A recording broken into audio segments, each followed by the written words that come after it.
Meses! Magandang hapon sa iyo. Oh, Meses.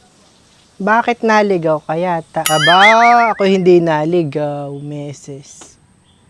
Talagang ikay sinadya ko dito. At ako'y magbabaka sakali lang uli.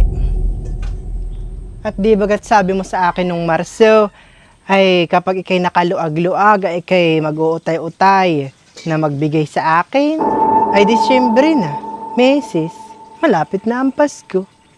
Kaya akin naman ay ako'y hindi nakakabalita sa iyo. Hindi, ka nga man laang pati maalam magpasubali. Tsaka abaho, ay yung utang mo naman sa akin kailan pa, 2010. Ay anong taon na ngayon? 2023. Ilang araw na lang, pati 2024 na. Dekada na ang lumipas, buhat nung ikay pinahiram ko ng 15,000. Ay Meses, ikaw naman eh.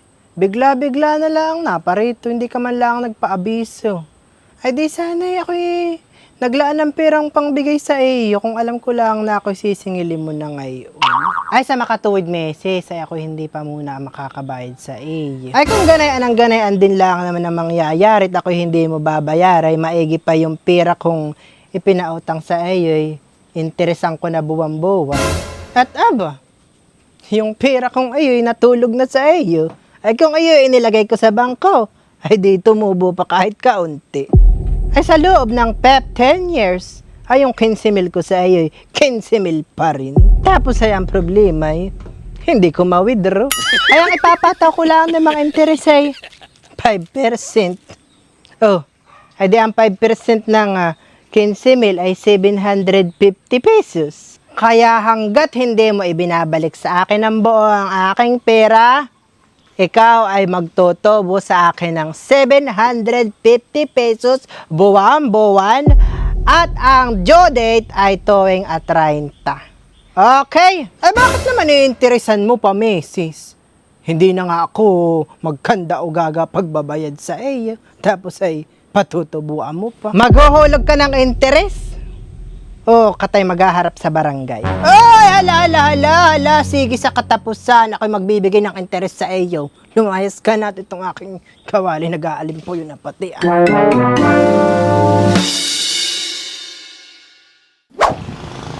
Hoy, Meses! Oh, Meses, bakit? Ako man din sana'y pupunta sa iyo. Ay, bay din naman katay nagkasalubong na hindi. Dito na lang kata mag-usap. Ay, papaalala ko lang sa iyo na ngayon ay 27 na. At baka makaligtaan mo eh.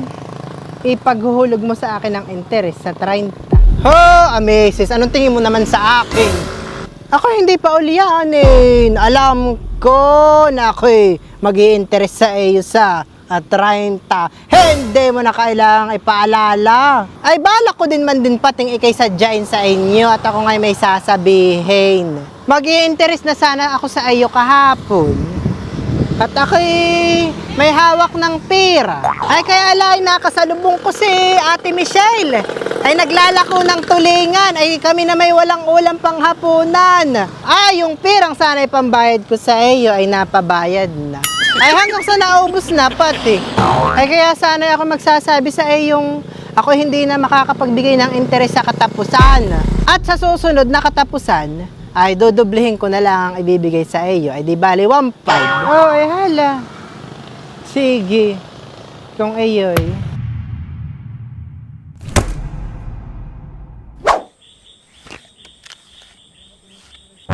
Aba!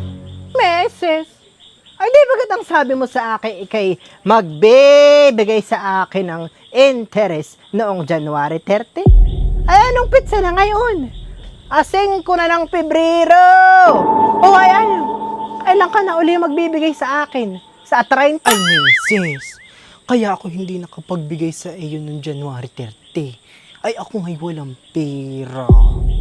Ay, sa 30 na lang. Aray, baga. Ay, ikaw naman pala'y tangay. Ang February hanggang 29 lang ngayong taon.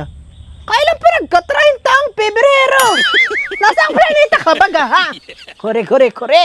Ay, Meses, ako'y pagbigyan mo na. Huli na talaga ito. Totoo na. Sa 29 ay ako'y magbibigay na pati sa iyo ng 3,750 at para advance pa ng 2 buwan. Ako'y naiibahan na. Ako naman yata yung niluloko mula ay. Kailang katapusan bagang sinasabi mo ha, Carmen? Sa katapusan ng mundo! Haba, baka hindi mo alam. Ako'y namamasahe pa ng 30 para lang ay kay sadyain ko dito. Tapos ay ako naman pala walang mahihita. Hindi mo na nga ako binayaran. Ay ako'y inabala mo pa. Ika'y babalikan ko sa 29.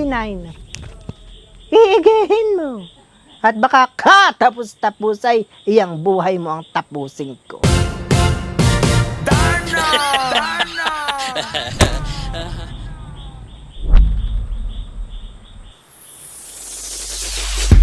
Baka itong crocodile na ito, maihampas ko din sa ulo mo.